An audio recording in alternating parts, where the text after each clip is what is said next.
Hey y'all, welcome to my channel. I'm Jenny Harper, your go-to gal for spinning old-school American folk tales, wild crime stories, and a little bit of everything else. Pull up a chair for today's yarn. It's a doozy. We're heading back to the late 1600s, right around the time the colonies were still figuring themselves out. Out in Boone County, Tennessee, about 20 miles west of the nearest trading post, you'll find this sleepy little spot called Willow Creek. Rumor has it the settlers here came from the bloodline of some wandering medicine man who rolled into these parts way back when. Folks say he hailed from the early pioneer days. Just past the town sign, there's a dirt path winding up to Hawk Ridge, a big OL mountain stretching 3,000 feet into the sky. Up there on Hawk Ridge, there's a place they call Doc's Hollow, a cave tucked into the cliffs. This fella, Doc Jeremiah Cole, was a backwoods healer who drifted down from the Virginia hills. Story goes, he holed up in that cave, mixing remedies and picking wild herbs, saving folks from the grave and stitching up the locals when they got banged up.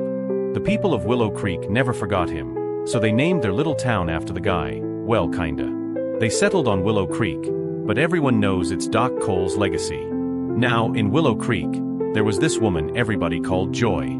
She earned that nickname, 'cause she had a downright magical touch with flowers. Didn't matter what kind, roses, daisies, you name it. If you handed Joy a seed or a sprout, she'd turn it into something special. Come next spring, you'd see whole fields bursting with color, like a painting come to life. Her green thumb didn't just pretty up the place. Those bare, rocky hillsides turned into a sight to behold, and the folks in town started making a decent buck selling her blooms. Pretty soon, every face in Willow Creek had a smile plastered on it, like it was a permanent festival. That's why they dubbed her Joy. Truth is, nobody knew her real name.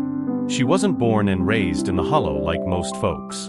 She just showed up one day, a few years back, out of the blue. People still talk about that night. It was a real gully washer, thunder cracking loud enough to wake the dead.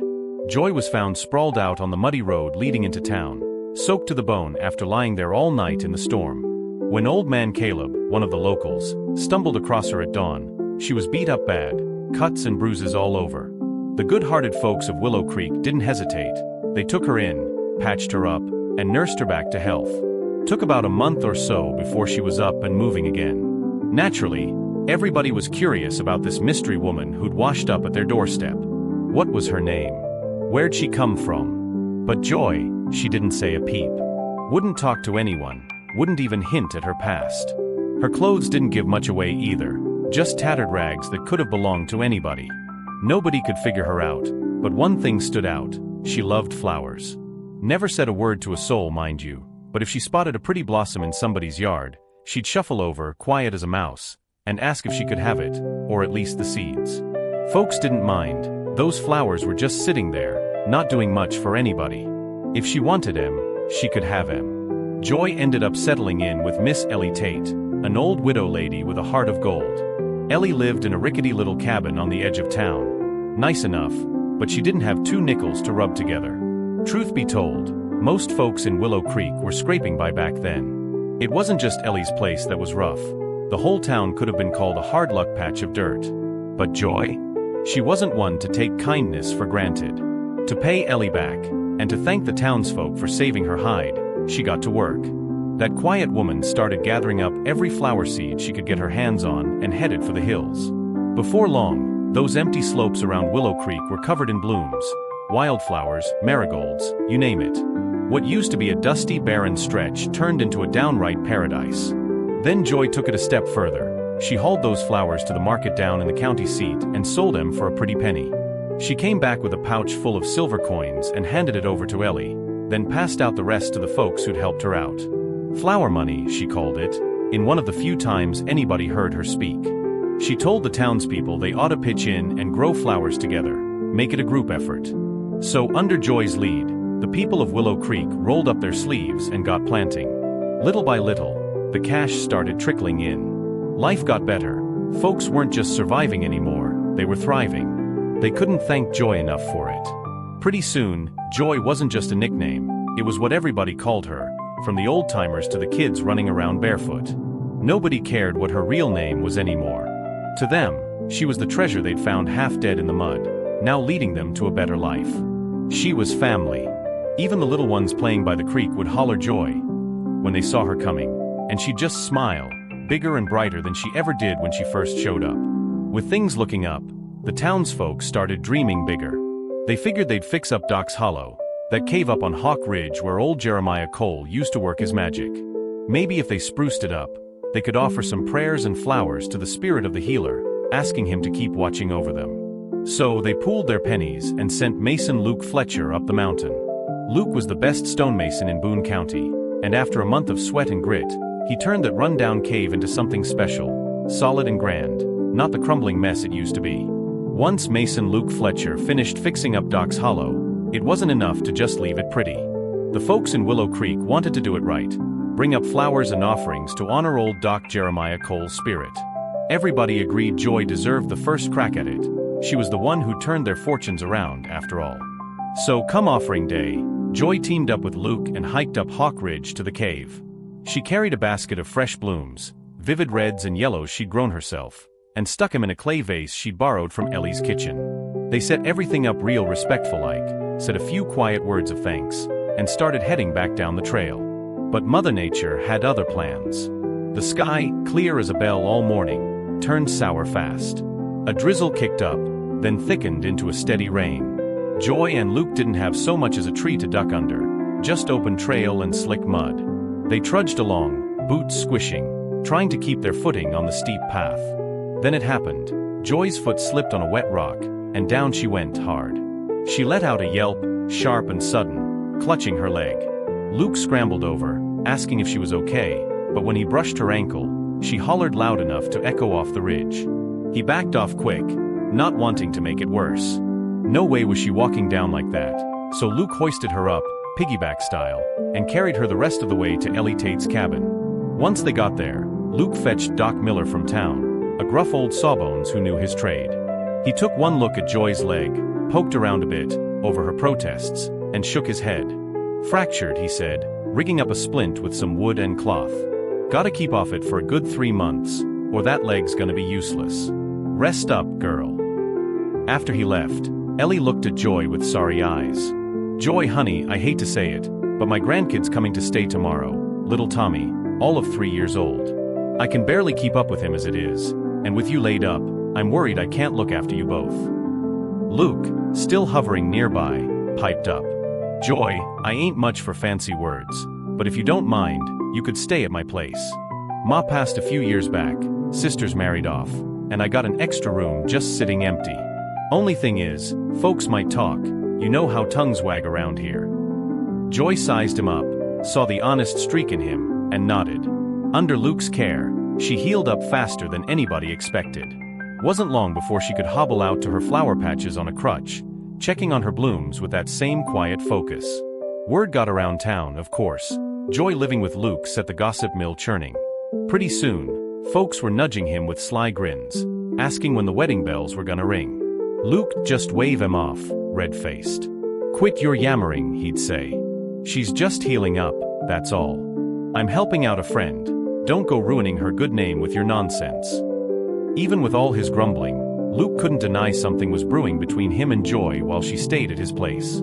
He was just a rough-around-the-edges stonemason, parents long gone, no big prospects to his name. Deep down, he figured no woman would give him a second look, especially not someone like Joy, who turned half the county into a flower garden. He kept those feelings buried, scared to death of making a fool of himself if he ever let him slip. Time passed, and Joy's leg mended up good as new. Ellie's grandson was still bunking at her place though, so Joy didn't feel right crowding back in. She didn't have a home of her own in Willow Creek, never did being an outsider, so she turned to Luke one day and asked, real quiet, mind if I stay on a bit longer? Luke tried to play it cool, muttering a quick sure, no trouble, but inside, his heart was doing cartwheels. One afternoon, they were out tending the flower fields behind Hawk Ridge. Joy was watering her blooms, and Luke, with no masonry jobs lined up, pitched in to help. The sun was blazing at first, but then clouds rolled in thick and heavy. No rain yet, just a damp, earthy smell hanging in the air. Joy paused, glanced at the sky, and tugged up her left sleeve a bit, lost in thought. Luke caught her muttering under her breath, something about still being there and needing to settle down proper. He stood up, brushing dirt off his hands, and said, Joy, looks like a storm's coming. Wanna head back and finish up tomorrow. Joy turned to him, a funny little smile creeping across her face, and out of nowhere, she started reciting some old poem, soft and sweet, like she was testing the waters. Caught him in the lamplight's glow, searching high and low, and there he was all along. Luke blinked, scratching his head. What's that you're saying, Joy? Sorry, I'm a plain OL fella, ain't much for poetry. She grinned wider, eyes twinkling, and hit him with it straight. Luke, you ever think about getting hitched? What did you say to me being your wife? Would you have me? Luke's jaw dropped so fast you'd think it'd hit the dirt. He couldn't believe his ears, figured he'd misheard or she'd gone loopy from the heat. Joy, you serious? He stammered. But before he could get another word out, a bolt of lightning cracked the sky wide open. Thunder boomed like a warning shot, and Luke clammed up, grabbing her hand. Let's get out of here before we're fried. Talk later. By the time they stumbled back to his cabin, they were soaked through, looking like a couple of drowned rats. Luke hustled to the stove, whipped up some hot ginger tea, and handed her a mug. Drink up, don't catch cold, he said, hoping she'd drop the whole wife talk like it never happened. But Joy wasn't one to let things slide. She sipped her tea, set the mug down, and fixed him with that same steady look. So Luke, you didn't answer me out there. What about it, me as your wife? You gonna say yes or what? Luke sputtered, caught off guard again. Joy, I like you, alright? More'n I ought to admit. But I'm just a dirt poor mason, rough as a cob. You'd be hitching yourself to a nobody, and folks laugh you out of town. Let's just pretend you didn't say it, huh? Get some rest. He bolted for his room, muttering about work in the morning, leaving Joy sitting there alone with her tea. Luke didn't sleep a wink that night. By dawn, he grabbed his toolbox and hightailed it out of the cabin before Joy could corner him again. For days, he didn't even come home, crashed instead at his buddy Jake's place on the other side of Willow Creek. Jake's table was a mess of empty whiskey bottles Luke had drained, drowning out the mess in his head. Jake finally had enough and prodded him one night. Man, what's eating you? You've been holed up here drinking like a fish. What happened? Another pal, Tom, chimed in with a smirk. Bet it's that Joy gal. She turned you down, and now you're crying in your liquor. The guys started ribbing him, tossing guesses back and forth, until Luke snapped. Lay off, all right? Ain't nothing going on. I just miss my ma, that's all. Been thinking about her lately, and it's got me down. Don't drag Joy into this. He waved them off, but the whiskey was hitting hard. His eyes got fuzzy, and for a second, he swore he saw Joy walk right through Jake's door and plop down across from him. He rubbed his face, mumbling, "Too much hooch, seeing things now." But then she spoke, clear as day, and he froze. It wasn't a hallucination. Joy was really there. Luke, it started back when I was staying with Ellie, she said, her voice shaking. Then I broke my leg, and Ellie couldn't manage, so I moved in with you. And one night, when I wasn't looking, you took advantage of me. She buried her face in her hands, sobbing quietly. Luke's head spun. This wasn't true, not a lick of it. But before he could get a word out, Jake and Tom jumped all over him. You low-down dog. Jake barked. Dodging her all this time, 'cause you couldn't face what you did? Ruining a good woman like that. Luke flailed his hands, desperate. No, listen, it ain't like that. She's... But they cut him off, turning to Joy. Don't you worry, Joy, Tom said. We'll round up the town elders and sort this out. You'll get justice. Sure enough, they dragged in some of Willow Creek's graybeards, old farmers and shopkeepers with stern faces. Joy told her story again, tears and all, and the elders laid into Luke like a pack of wolves. How could you do this, son? One growled. Ain't right, shaming her like that. Luke tried to explain, his eyes pleading with Joy to come clean, but she wouldn't meet his gaze. The elders weren't done. You owe her, Luke. She's the one who brought this town prosperity. Can't let her be an outcast cause of you. Make it right. Joy piped up then, wiping her eyes. Elders, my honor's been tarnished. If he'll marry me and take responsibility, I'll let it go. Otherwise, how am I supposed to live with this? I'm already staying at his place, just needs a proper wedding to square things up. The old men nodded, liking the sound of that. 3 days from now, they declared. We'll throw a wedding for the whole town to see. Folks cleared out after that, leaving Luke and Joy to walk home together. Luke half laughed, half groaned as he looked at her. "Joy, you're a dang mess, pulling a stunt like that." She sidled up to him, resting her head on his shoulder with a mischievous grin. "So Luke, now you've got no choice. Wanna make me your wife or not?" Luke sighed, finally letting his guard down. "All right, you win. I'll treat you right, I swear it." After the wedding, they settled into a happy rhythm, Luke working his masonry gigs, and when he was free, helping Joy tend her flower fields. One day, Joy got back to the cabin just as Ellie Tate showed up at the door. Ellie had a favor to ask. "Joy hon, it's my turn this month to head up to Doc's Hollow and swap out the offerings, fresh flowers and such," she said. "But these old bones ain't made for mountain trails no more. Would you and Luke mind going up for me?" Ellie had taken Joy in when she had nothing, so there was no way she'd say no. "Course we will," Joy replied with a smile. As Ellie shuffled off, she added with a wink, "You two've been hitched a while now. Time to think about a little one. Folks say Doc's Hollow's a lucky spot for that kind of wish. Might come back with good news." Joy blushed and ducked her head, waving Ellie goodbye. A few days later, Luke wrapped up a job and came home, and Joy told him about the trip. They set out for Hawk Ridge together, Joy toting a bundle of flowers and, oddly enough, a coil of rope. Luke raised an eyebrow. "What's the rope for? Planning to lasso me some supper up there?" Joy chuckled. "Nah, the trail's rough. Might come in handy." As they hiked, Joy's mind wandered back to that muddy path where she'd busted her leg years ago. If she hadn't slipped that day, she wouldn't have ended up with Luke. Funny how life works out. Some things, she reckoned, were meant to be, and you gotta hold tight when they come along. They reached Doc's Hollow, and Luke said, "Go on in, darlin'. I'll fetch some water from the spring nearby. Been a while since we tidied this place up."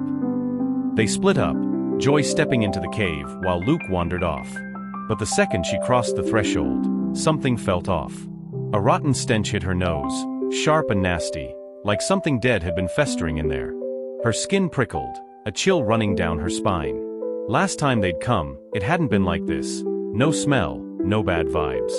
Now it was like the cave was a hungry beast, jaws open wide, ready to swallow her whole. She pushed deeper inside, squinting in the dim light. Her heart sank, the wooden carving of Doc Jeremiah Cole that usually sat in the corner?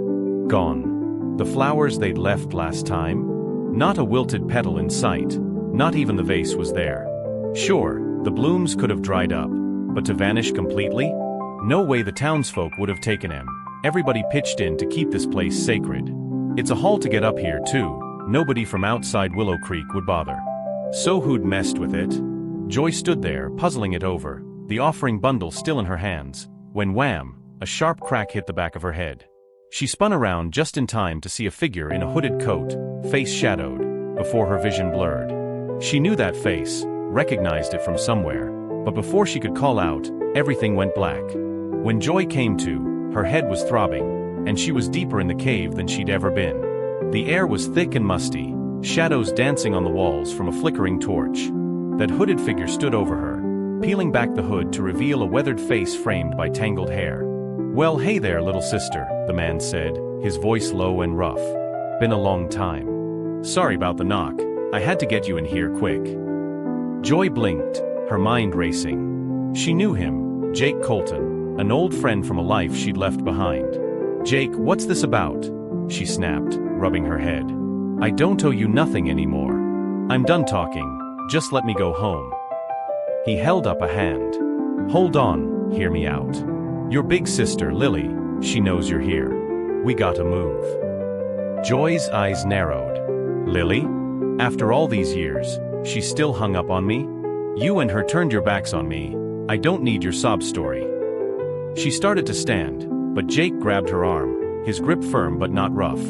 "Things ain't that simple, Joy.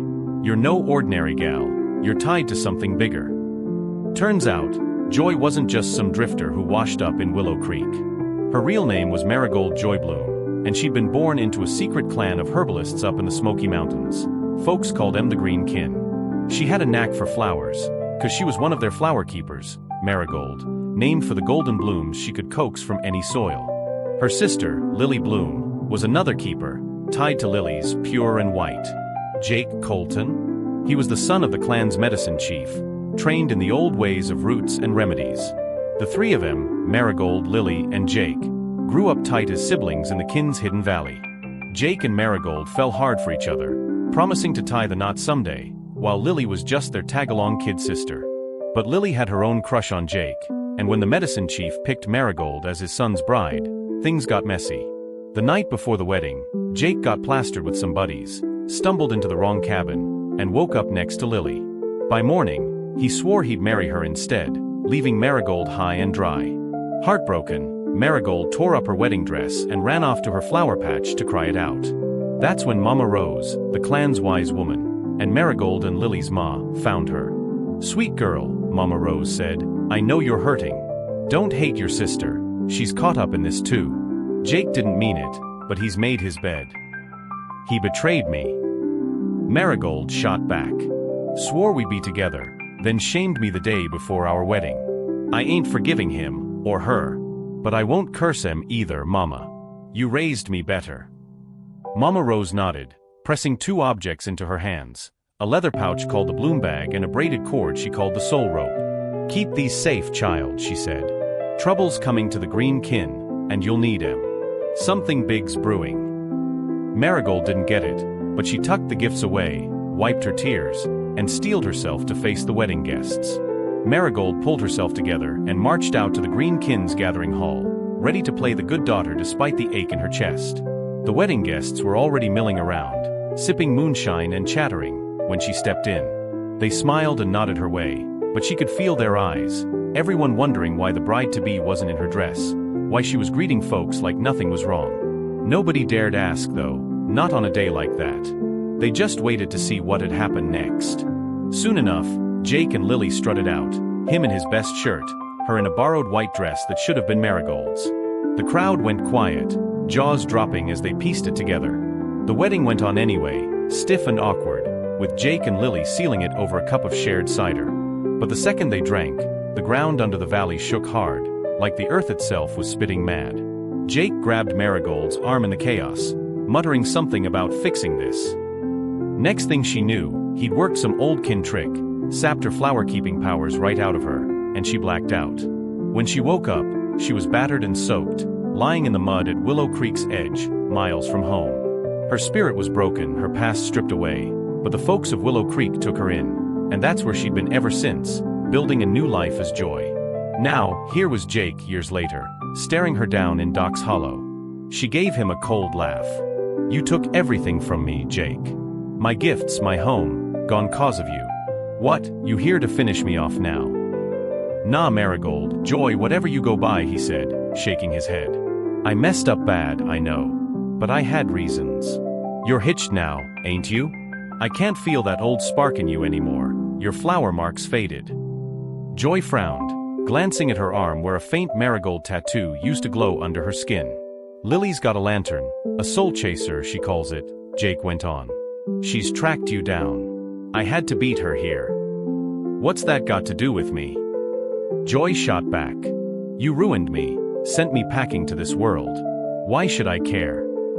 "It was the only way to save you, and the kin," Jake said, his voice tight. "Lily's gone dark, practicing stuff she shouldn't. That lantern's just the start. She's coming for you, and she won't stop. You gotta trust me." Before Joy could answer, a low, creepy laugh echoed through the cave, bouncing off the stone walls. "She's here," Jake whispered, eyes wide. "We're out of time." Joy grabbed his sleeve. "You owe me the whole story, Jake. Let's go together." But then Lily stepped out of the shadows, and Joy's blood ran cold. Her sister wasn't the girl she remembered. Her face was pale green, veins bulging like roots under her skin, eyes black as coal. She looked like something out of a nightmare. "Well, well," Lily hissed, her voice dripping venom. "Thought you could hide forever, little sister? Time's up." Joy stared at Lily, her sister's twisted grin sending a shiver down her spine. She knew right off that Lily was past saving. Whatever dark tricks she'd been messing with had eaten her up inside. "Lily, you're a goner," Joy said, keeping her voice steady. "I can see it, those black eyes, that poison in you. You've been dabbling in the wrong stuff, haven't you?" Lily cackled, the sound rattling the cave. Smart as ever, Marigold. Yeah, I cracked open the Rose Codex, figured out how to bend the earth to my will. And you're gonna hand over that bloom bag, or I'll bury you both right here. Joy's hand brushed the leather pouch at her side, the bloom bag Mama Rose had given her all those years back. She'd studied it in quiet moments at Luke's cabin, piecing together its secrets. It was a keeper's relic, tied to the Green Kin's power, able to heal the land or bring it back to life. But it had a twin, the Rose Codex, a dangerous book that could twist nature into ruin if it fell into the wrong hands.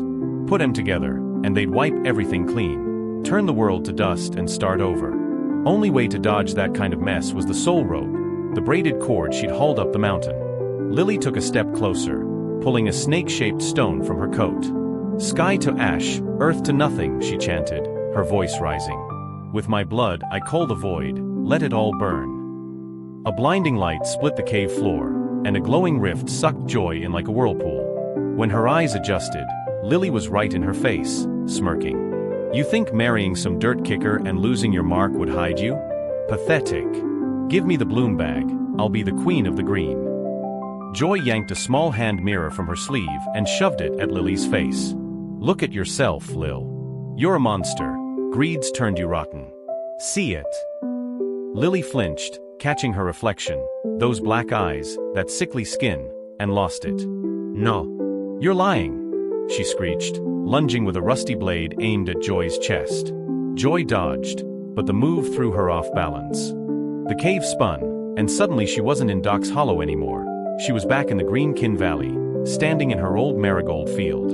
Lily was there too, young again, twirling with butterflies, while Jake strolled up with a basket of snacks. The three of them laughed and ate under the sun, like the bad blood had never happened. Lily held out a biscuit. Last one, sis, better nab it before Jake does. Joy reached for it, but the scene flickered, shifted to that awful wedding morning. Jake woke up beside Lily, arguing, then slapping her when she wouldn't back down. You played me, he yelled. Lily smirked, cold as ice. Half your power's mine now, lover boy. Cross me, and I'll torch this whole valley, or Marigold. Your pick. Joy's heart twisted, she'd gotten it all wrong. Jake hadn't betrayed her out of spite, he'd caved to save her. Jake, she shouted, reaching for him, but he faded away. Joy's vision snapped again. She was in another memory, watching Jake with Mama Rose back in the Green Kin Valley. He clutched the bloom bag and soul rope, his face grim. Mama, you gotta get these to Marigold, he said. Lily's out for blood, she won't listen to me. She's too far gone, but Marigold's sharp, she'll figure it out. The valley's doomed if we don't act. Mama Rose sighed, heavy with worry. I'll have to strip her powers to keep her safe. Lily'd track her otherwise. I'll send her to that old healer's spot, Doc Cole's land. It's got a shield from the old days, she'll be okay there for a while. Jake nodded, handing over the relics. I'm sorry it's come to this.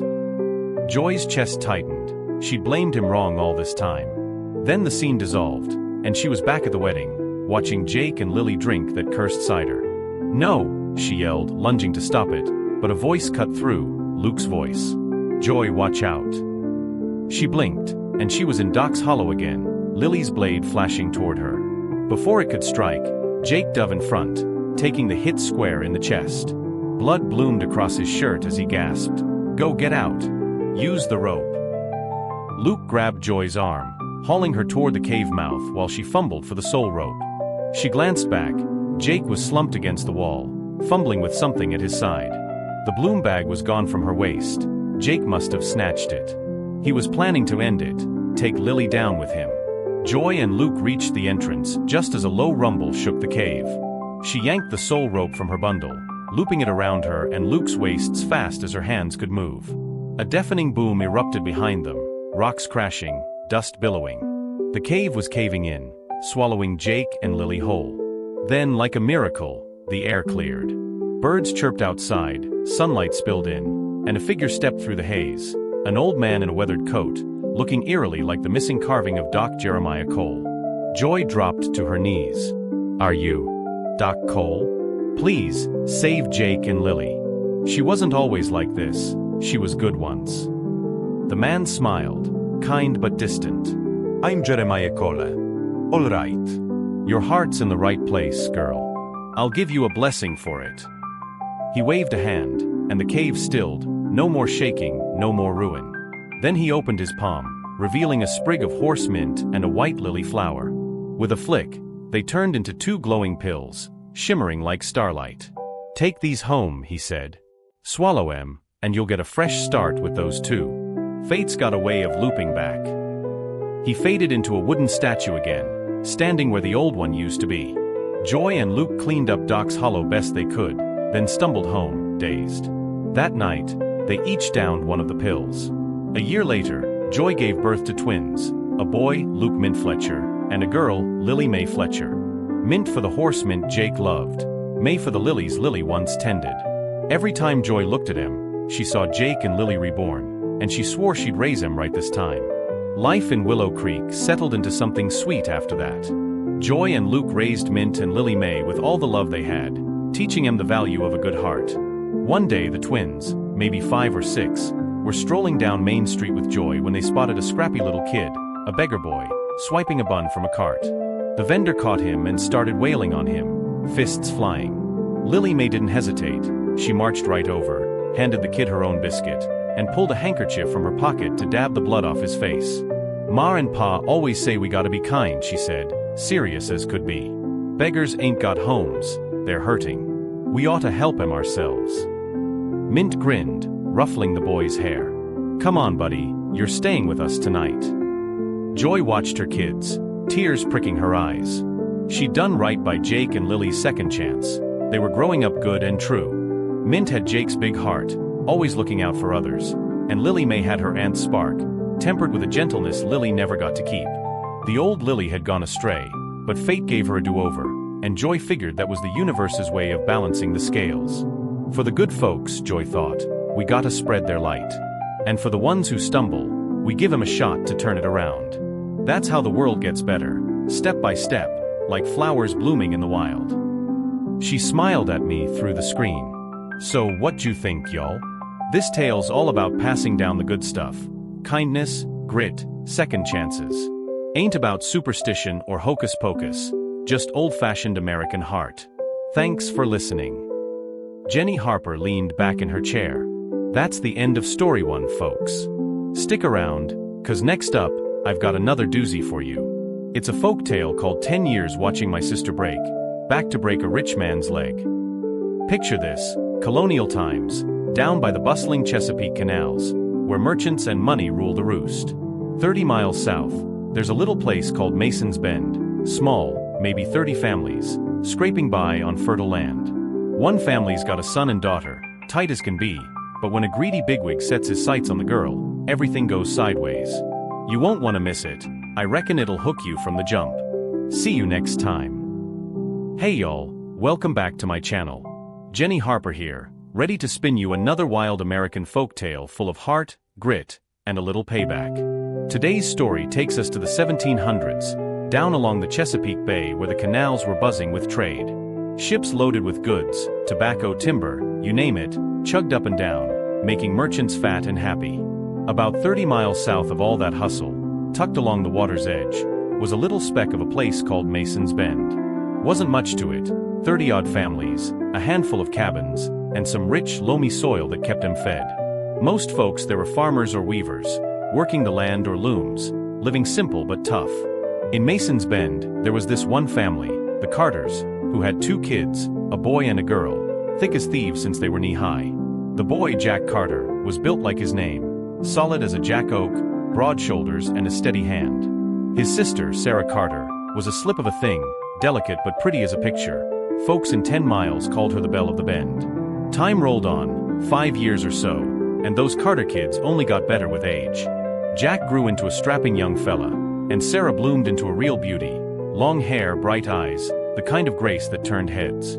But that beauty caught the wrong kind of attention. Up in the canal town nearby, there was a big shot merchant named Amos Reed, pushing 40, flush with cash from his shipping deals, and mean as a snake. Amos had a reputation, used his money to bully folks, charm women, and leave a trail of trouble. One day, word trickled up to him about this stunner down in Mason's Bend. Sarah Carter, they said, looked like an angel dropped from heaven. Amos couldn't get her out of his head. Night after night, he stewed on it, plotting how to get his hands on her, that greedy gleam growing in his eye. Amos Reed wasn't the type to let a notion simmer too long. He was a man of action, and not the good kind. One crisp fall day, he saddled up with a couple of his roughneck hired hands and rode into the canal town, strutting down the main drag like he owned it. He passed by one of his own businesses, a silk mill he'd bankrolled, and saw the workers hustling, faces red from the heat. Then he swung by his pawn shop, where folks were trading their last scraps for a few coins. He watched a desperate father pawn his kid's winter coat just to eat, and instead of pity, Amos got an idea, a nasty, crooked one. A sly grin crept across his face as the plan took root. 2 weeks later, Jack Carter's pa, Tom Carter, was up in town running errands. He'd hitched the family wagon and was chatting with a neighbor when one of Amos's cronies sidled up, flashing a deck of cards. "Fancy a quick game, Tom?" the fella asked, all friendly-like. Tom wasn't much for gambling, but the neighbor egged him on, and before he knew it, he was in deep at a backroom table. In less than an hour, Tom's pockets were empty, every cent he'd brought gone. The neighbor, in on the fix, nudged him again. "Borrow a bit from Amos's boys. $20'll get you back in the game." $20 was half a year's earnings for the Carters, but Tom, flushed and stubborn, took the bait. By sundown, he'd lost that too, plus a promissory note handing over the family's 5 acres of prime farmland to cover the debt.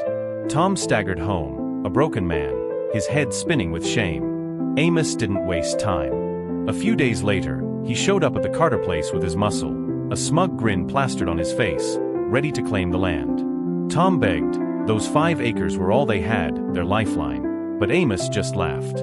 "Tell you what, Tom," he said, leaning in close.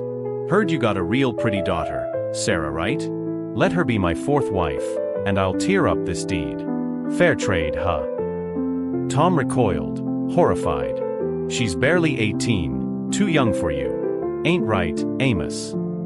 But Amos wasn't asking.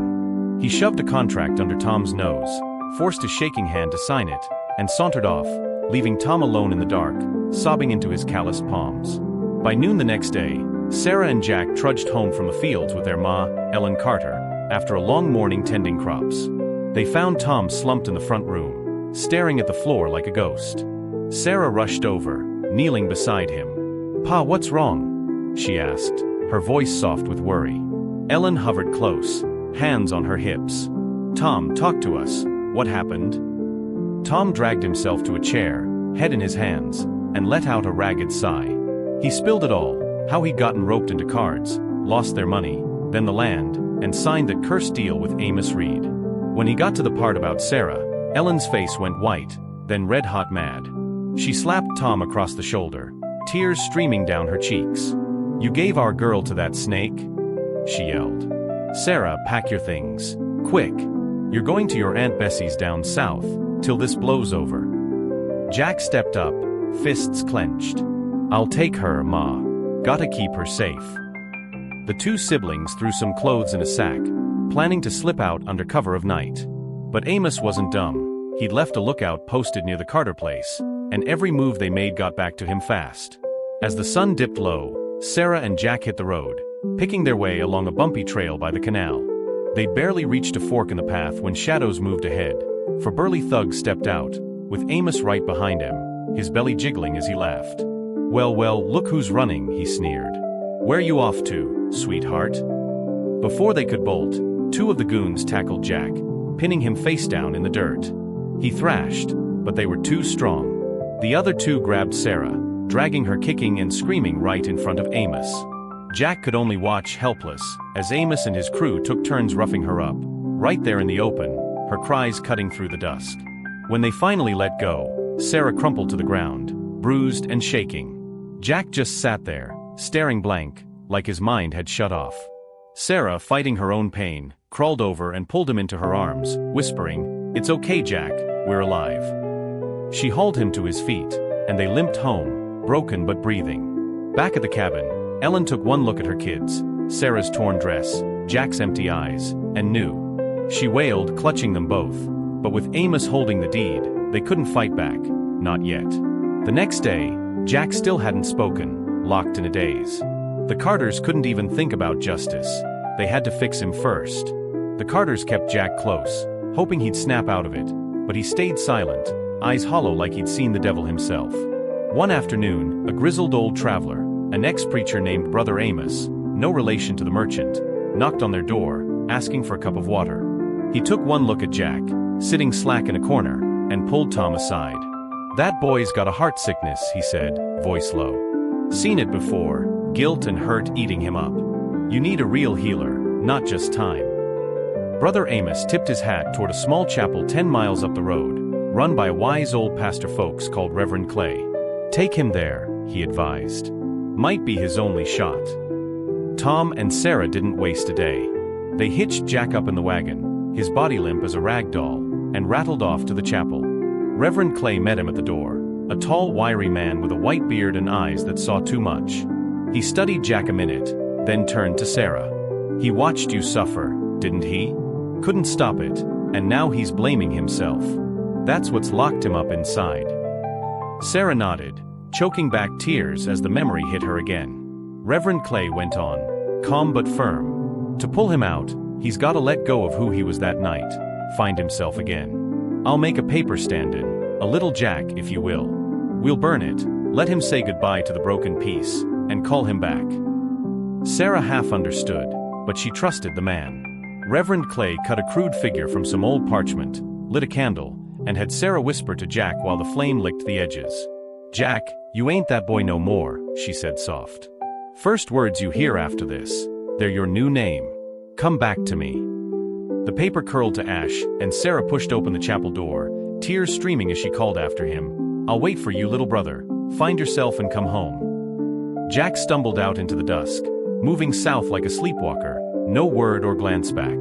He wandered past travelers on the road, none stopping to chat, till he hit a quiet stretch of farmland. There, a scruffy fella in a wide-brimmed hat, smelling of cheap whiskey, crossed his path and grinned. "Well, howdy, stranger. Fate's got us meeting today. What's your name?" Jack's head jerked up, those first words breaking through the fog. Sarah said, "My name's what I hear first. Guess I'm howdy." The man laughed, clapping him on the shoulder. "Can't call you that, son. Sounds like a greeting, not a man. Tell you what, I'll name you Slate, clean and strong, like a fresh start. I'm Preacher Jim, by the way. Stick with me if you ain't got nowhere else." Slate nodded at Preacher Jim, still shaky but feeling a spark he hadn't in weeks. Jim wasn't your average drifter. He was a rough-and-tumble vigilante, a man who'd made it his mission to right wrongs wherever he roamed. He'd picked up some serious fighting skills along the way too, moves he'd learned from dock brawlers and backwoods scrappers. Slate tagged along, and Preacher Jim took him under his wing like a stray pup. Over the months, Slate saw Jim in action, taking down a crooked tax collector who'd starved a widow's kids, or busting up a gang of bandits single-handed, fists flying like a tornado. Under Jim's gruff teaching, Slate's spirit hardened up. The quiet, broken boy faded, and a man started taking shape, tough, sharp, and alive again. Preacher Jim didn't just give him a name, he gave him a purpose. Slate soaked up every lesson, learning to throw a punch, wield a staff, and outthink troublemakers. Pretty soon, he was outshining his mentor, faster and fiercer than Jim ever dreamed. One day, they rode into a dusty hamlet to help a poor family cheated out of their harvest by a slick landowner. It was a trap though, hired thugs jumped him from the shadows. Jim took a bad hit, a blade to the gut, and Slate had to fight tooth and nail to drag him out alive. They holed up in a cave they'd used before, Jim bleeding out on the rocky floor. "Slate," Jim rasped, his face pale as death. "I ain't making it this time. Been a straight shooter my whole life. Getting you as my shadow in my later years? That's enough for me." Slate's eyes burned, tears cutting through the dirt on his face. Jim gripped his hand. "No regrets, kid. Just keep it up. Fight for what's right, you hear? Make the world fair where it ain't." With that, Preacher Jim slipped away, leaving Slate alone with his grief and a new fire in his gut. A few weeks later, Slate rolled back into the canal town near Mason's Bend, picking up odd jobs to eat. Word came through the tavern grapevine. Somebody needed a heavy hitter for a tough gig. The target? A notorious river pirate who'd robbed and killed his way up the Chesapeake. Problem was, the pirate had a bodyguard, a wiry white-haired fella who moved like a ghost and fought like a demon. Slate took the job, figuring he'd use his brains as much as his brawn. He set up a fruit stand on the pirate's usual route, playing the simple vendor. Every day, the old bodyguard stopped by, buying an apple, eyeing Slate like he knew something was up. Slate waited for his moment, patient as a hawk. Slate kept his fruit stand running smooth, slinging apples and keeping his eyes peeled. He'd gotten the pirate's routine down pat. Every day, the old bodyguard would grab his apple, then escort the big man past the stand, all swagger and steel. Slate had a plan: wait for a quiet moment, slip a blade between the pirate's ribs, and vanish before the bodyguard could blink. One morning the stars aligned. The street was near empty, the pirate strutting close, and Slate's hand twitched toward the knife under his counter. But right then, a woman stumbled in, reeking of gin and wobbling on her feet. She was a sight, red dress clinging tight, long legs flashing under the hem, hair spilling wild like she just rolled out of a barroom brawl. Her eyes were big and glassy, lips curved in a sloppy, flirty smile that could melt a man's resolve. Slate froze, caught off guard by her stumbling charm. She was trouble wrapped in velvet, and he couldn't look away. She snatched an apple, took a messy bite, and sashayed off with a giggle, leaving him staring after her. The pirate slipped by, untouched, and Slate cursed under his breath. His shot was gone. Next day, he steeled himself to try again, resetting the trap. But there she was, back like a bad penny, swaying up to his stand with a coy. "Forgot to pay you for that apple yesterday, sugar." She tossed him a coin, lingered a minute, and something clicked. They started talking. Over the next few weeks, they got chummy. Her name was Ruby, she said, and she was stuck in this rotten town, dreaming of breaking free. "Get me out of here, Slate," she begged one night, voice soft and desperate. He nodded. He'd do it, soon as this job was done. But when the day came to strike, Ruby showed up again, hanging off the bodyguard's arm like a prize. Slate's gut sank. He'd been played. The old man smirked, tipping his hat. Ruby wasn't some lost soul. She was the bodyguard's bait, sent to sniff him out. They'd seen through his act from the jump. Slate didn't even try the hit after that. He packed up his stand, slipped out of town under the moon, and left the pirate breathing for now. He needed to clear his head, shake off Ruby's spell, so he pointed his boot south, back toward Mason's Bend. Years had passed, decades even, and the place was a ghost of itself. The cabins were crumbling, the fields overgrown, and the Carter homestead was just a pile of rotted wood. Slate stood there, letting it sink in, then trudged to Reverend Clay's chapel. He knelt by the altar, pressed his palms to the floor, and whispered, "I'm Jack Carter again, not Slate no more." The weight of his old name settled back on him, heavy with purpose. Jack Carter didn't linger long at the chapel. He had unfinished business. He hitched a ride into the canal town, where Amos Reed still lorded over the place, fatter and richer than ever. Jack spotted him lounging outside his silk mill, barking orders at workers, looking like nothing could touch him. All those years boiled up in Jack's chest. Sarah's screams, his pa's shame, the family torn apart. He strung his bow, an old hunting piece he'd kept sharp, and knocked an arrow, aiming for Amos's heart. His hands shook, not from fear but from the weight of it, finally facing the man who'd wrecked them. But as his finger tensed on the string, something stopped him cold. He saw it clear. Amos started this mess, sure, but Jack's own choices after, running off, leaving Sarah and his folks to fend for themselves, had piled on the ruin. He'd chased justice all this time, but lost his family doing it. Now they were gone, and he couldn't even track him down to make it right. If he loosed that arrow, he'd get revenge, but he'd bury the man he'd become, the Slate who fought for good, not just blood. At the last second, Jack shifted his aim. The arrow flew, fast and true, and sank deep into Amos's leg instead. The big man hit the ground howling, clutching his thigh as blood soaked his fancy breeches. Jack dropped the bow, turned, and walked away, leaving Amos alive but humbled.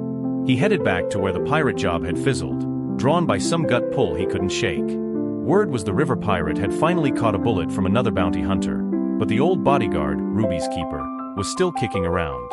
Jack found him waiting by the docks, gray hair whipping in the wind, a quiet grin on his face. "Knew you'd circle back, boy," the man said, voice like gravel. "Ain't met a soul who can match me in a fair fight. Let's dance." Jack glanced at Ruby, hovering nearby, her eyes unreadable. He gave a slow nod, and the two squared off, fists up, no weapons, just raw skill. They went at it hard, trading blows like thunderclaps, but Jack's years with Preacher Jim paid off. He landed a haymaker that dropped the old man clean, sprawled out cold on the planks. Jack stood over him, panting, but didn't finish it. Heroes don't kill for sport. The bodyguard groaned, alive, and Ruby just watched, silent. Jack Carter walked off that dock a free man. No more Slate, no more Jack, just a drifter with a clear conscience. From then on, folks whispered about a lone wanderer along the Chesapeake, a fella who'd robbed the greedy to feed the poor, always gone before you could thank him. Jack Carter's days as a drifter took on a rhythm after that dockside fight. He'd roamed the Chesapeake backroads, a shadow in a worn coat, picking pockets of fat cat merchants and slipping coins to widows and orphans. Word spread, a Robin Hood type, they said, born from Mason's Ben's ashes. But it wasn't glory he was after, it was peace.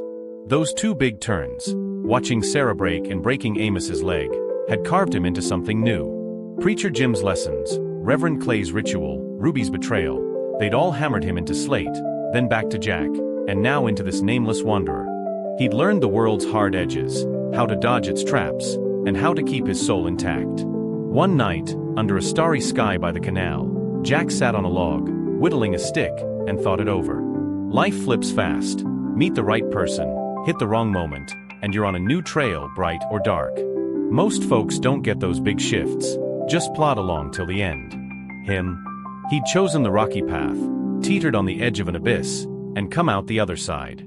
Who's to say what's down there, till you look? People change, he figured, like caterpillars into butterflies, or moths fading in the dark. Some grow wise, some tough, some just blind to the danger till it's too late.